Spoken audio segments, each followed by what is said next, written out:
الحمد للہ رب العالمین والعاقبۃ للمتقین والصلاۃ والسلام علی سید الانبیاء والمرسلین اما بعد فاعوذ باللہ من الشیطان الرجیم بسم اللہ الرحمن الرحیم اجیب دعوت الداعی اذا دعان صدق اللہ العظیم وصدق رسولہ النبی الکریم الامین۔ محترم سامعین و حاضرین، آج جو آیت مقدسہ کی تلاوت کی ہے اجیب دعوت الداعی، رب کریم ارشاد فرماتا ہے میں قبول کرتا ہوں پکارنے والے کی پکار کو، دعا مانگنے والے کی دعا کو، میں قبول کرتا ہوں دعا کو اذا دعان، جب کوئی دعا مانگتا ہے۔ اللہ رب العزت نے یہاں پر دعا کی قبولیت کی بشارت اور نوید ہمیں عطا فرمائی ہے، سنائی ہے کہ مجھ سے مانگو، جو مجھ سے مانگے گا میں اس کی دعا کو قبول فرماؤں گا۔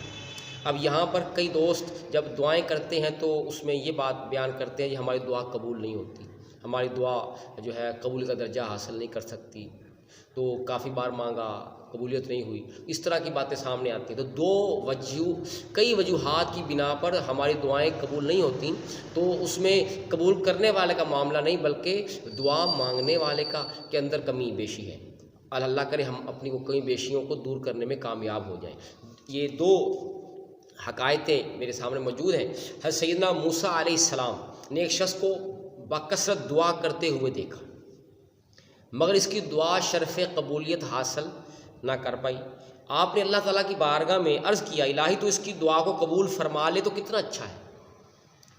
یا رب اللہ یہ دعا بار بار کر رہا ہے اور تو اس کی دعا کو قبول فرما لے تو اچھا ہو جائے۔ آپ نے اللہ تعالیٰ کی بارگاہ میں عرض کی، ارشاد ہوا اے میرے کلیم اللہ نبینا و علیہ الصلاۃ والسلام موسیٰ علیہ السلام، یہ دعا مانگنے والا بخیل ہے، صرف یہ اپنی ہی ذات کے لیے دعا مانگتا ہے۔ حضرت موسیٰ علیہ السلام نے اس سے مطلع فرمایا، دیکھیں دعا کی قبولیت میں ایک رکاوٹ یہ بھی ہوتی ہے، بندہ اپنے لیے مانگے جا رہا ہے، اپنے لیے مانگے جا رہا ہے، حضور کی امت کے لیے، اللہ کی مخلوق کے لیے دعا نہیں کرتا، تو فرمایا یہ بخیل ہے، بخیل شخص کی دعا میں نہیں قبول فرماتا، جو اپنے لیے مانگ رہا ہے، اوروں کے لیے نہیں مانگ رہا، اپنے ماں باپ کے لیے نہیں مانگ رہا، بہن بھائیوں کے لیے نہیں مانگ رہا، رشتہ داروں کے لیے نہیں مانگ رہا، دوست یار اہل ایمان کے لیے نہیں مانگ رہا، فرمایا ہم بھی اس کی دعا کو قبول نہیں فرماتے۔ یہ بخیل ہے، سوچیں یہ بخیلی ہے جس میں بندہ اپنے آپ کو شامل کرتا ہے، دوسروں کو چھوڑتا ہے۔ تو ایک بخیلی ہے، کنجوسی یہ بھی ہے کہ بندہ اللہ کی راہ میں خرچ نہیں کرتا، یہ بھی کنجوسی ہے۔ ایسے کنجوس شخص کو بھی اللہ پاک پسند نہیں فرماتا، جو اپنے اللہ کے دیے ہوئے مال کو اس کی راہ میں زکوٰۃ کے طور پر صدقہ فطرانہ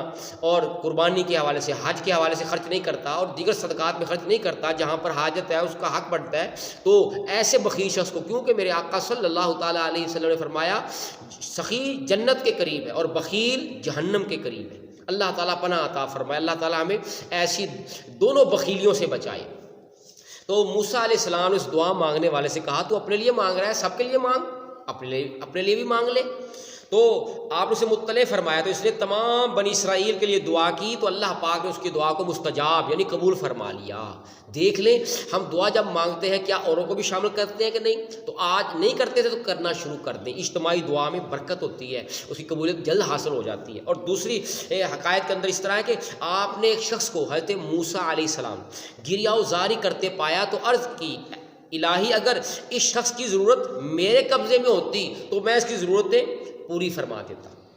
اے مالک مولا تو بھی میں تو اس پر قدرت نہیں رکھتا، تو قادر کریم ہے، بے نیاز ذات ہے، ہر شے پر قادر ہے، اس کو عطا فرما دے۔ تو اللہ رب العزت نے ارشاد فرمایا میرے کلیم میں اس پر تجھ سے زیادہ رحیم ہوں، لیکن وہ مجھ سے دعا مانگے تو صحیح، وہ دعا تو مانگتا ہے مگر اس کا دل بھیڑ بکریوں میں پھنسا ہوا ہے، یعنی وہ بھیڑ بکرے چراتا تھا، اب وہ دعا تو مانگ رہا ہے لیکن اس کا دماغ دل وہ بھیڑ بکریوں کے خیال میں گم ہے، ان کو سنبھالنا ہے، ان کو کھلانا ہے، ان کو گھر لے جانا ہے، دودھ دھونا ہے اور اس طرح کے معاملات، چارہ کھلانا ہے، وہ اپنے اس کا کاروبار ہے بھیڑ بکریاں، فرمایا اس میں اس کا دل لگا ہوا ہے، ہم سے مانگ رہا ہے توجہ نہیں ہے۔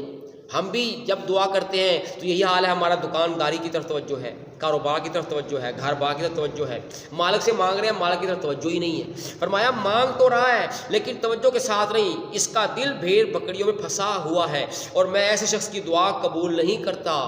جو حضور قلب سے طلب نہ کرے، اس کا دل جو مانگ رہا ہے دل بھی ساتھ ہو، گواہی دے یا اللہ مجھے عطا فرما، توجہ مالک کی طرف ہو جس سے لینا ہے۔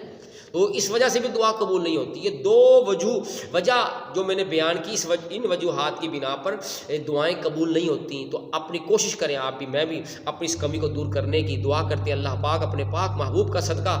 ہمیں دعا مانگنے کا سلیقہ طریقہ عطا فرمائے، جو ہم نے سنا عمل کرنے کی توفیق عطا فرمائے. وما علینا الا البلاغ المبین.